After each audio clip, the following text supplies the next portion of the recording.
अध्यक्ष महोदय, अरे कहाँ 2.5 आपने मुझे सदन में राजस्थान वित्त विधेयक 2025 पर विचार व्यक्त करने का अवसर प्रदान किया, इसके लिए आपका मैं बहुत बहुत आभारी हूँ। अध्यक्ष महोदय, हमारे देश के यशस्वी प्रधानमंत्री माननीय नरेंद्र मोदी जी को आज हमको धन्यवाद देना चाहिए कि जिन्होंने पिछले 10 सालों में जो हमारे देश की अर्थव्यवस्था पूरे विश्व में 13वें नंबर पे थी, आज हम 5वें नंबर पर हैं और बहुत जल्दी आने वाले 5 वर्षों में हम तीसरे नंबर पर होंगे। हिंदुस्तान लगातार तरक्की कर रहा है। मैं राजस्थान के मुख्यमंत्री माननीय भजन लाल जी और हमारी उप मुख्यमंत्री वित्त मंत्री दिया कुमारी जी को भी धन्यवाद देता हूं, जिन्होंने पहली बार, आपने अध्यक्ष महोदय, हमने भी महसूस किया, आपने भी महसूस किया होगा, जो ये बजट प्रस्तुत हुआ है कांग्रेस के पिछले राज में जिस तरह बजट प्रस्तुत होता था और हमेशा घाटे का बजट प्रस्तुत होता था, पहली बार हमारे मुख्यमंत्री जी, हमारे वित्त मंत्री जी ने इस बजट में एक मंशा जाहिर की। उसके लिए हम सबको धन्यवाद देना चाहिए कि कर्जा लेने से ज्यादा हम कर्जा चुकाने पर ध्यान देंगे। ये इस बजट की सबसे बड़ी बात है, छोटी मोटी बात नहीं है ये। अध्यक्ष महोदय, राजस्थान की हालत क्या कर दी इन्होंने, कांग्रेस पार्टी ने पिछले 5 वर्षों में, किससे छुपा हुआ नहीं है। लेकिन मैं हमारे मुख्यमंत्री, हमारे वित्त मंत्री जी को धन्यवाद देता हूं कि आपने मेहनत करके ये बजट तैयार किया और बजट में कई बातें आपने ऐसे रखी, चाहे इसको हम ग्रीन बजट कहें, चाहे हमारे जो एमएलए को 10-10 करोड़ रुपए नॉन पेचेबल सड़कों के देना, मिसिंग लिंक में देने की बात कहें, और सबसे बड़ा काम जो इन्होंने किया है, किसान सम्मान निधि जो हमारे देश के लोकप्रिय प्रधानमंत्री जी ने प्रारंभ की थी, और हमने ये कहा था कि हम 6,000 को 12,000 करेंगे। गत बजट में हमने 2,000 बढ़ाया, इस बजट में 1,000 बढ़ाया। ये इस बजट की सबसे बड़ी खूबसूरती है, किसानों का ध्यान हमने रखा है।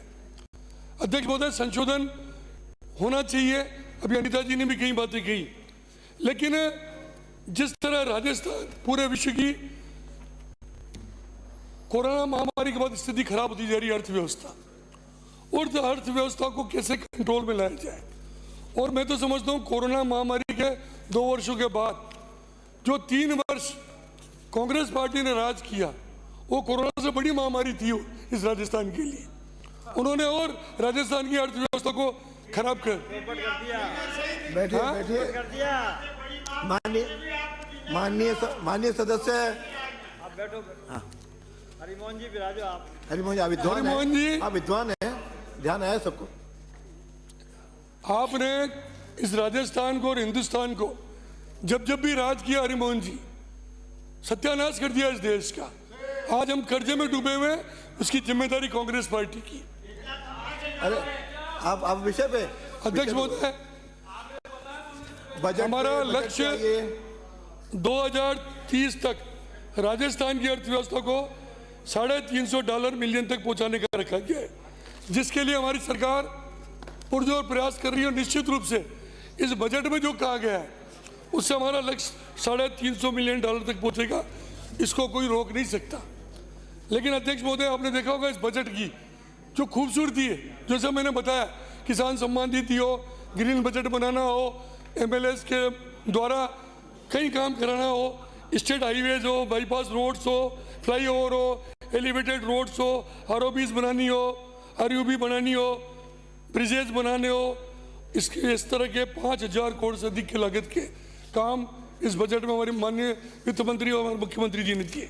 और सबसे बड़ा काम जो किया है, 21,000 किलोमीटर नॉन पेजेबल सड़कों के लिए 6,000 करोड़ रुपए जो उन्होंने दिए, आज तक आपने कभी नहीं दिए।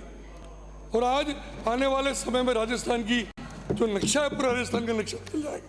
और राजस्थान के किसी गांव में आप जाओ, किसी शहर में आप जाओ, लोग एक ही बात कहते हैं कि राजस्थान की सरकार का जो बजट आया है, चाहे वो पिछला बजट हो चाहे ये बजट हो, अब ये कांग्रेस वाले हर बात पे, जैसे हमारे जोगाराम जी कह रहे थे, हर बात पर विरोध करके निकल जाते हैं। लेकिन इस कांग्रेस पार्टी ने हमेशा हर अच्छी चीज़ का विरोध किया है, हमेशा हर अच्छी चीज़ का विरोध किया है। जब भी अच्छा काम होता है इनको अच्छा नहीं लगता। लेकिन अध्यक्ष महोदय, हमारे मुख्यमंत्री ने जो सपना देखा है राजस्थान को हिंदुस्तान का नंबर 1 राज्य बनाने का, निश्चित रूप से बनेगा इस बजट के माध्यम से। उसको कोई दुनिया की ताकत रोक नहीं सकती। विशेष रूप से 1 मिनट में पूरा करें। 7 वर्षों की अवधि पंडित दीनदयाल उपाध्याय शहरी विकास योजना के तहत 12,500 करोड़ रुपए की लागत इस बजट में जो देने की घोषणा की गई है। राजस्थान रोजगार निधि 2025 500 करोड़ रुपए, विवेकानंद रोजगार सहायता कोष जो बनाया है, किसानों के लिए अलग से कृषि बजट दिया गया है। किसान सम्मान निधि की बात मैंने की है।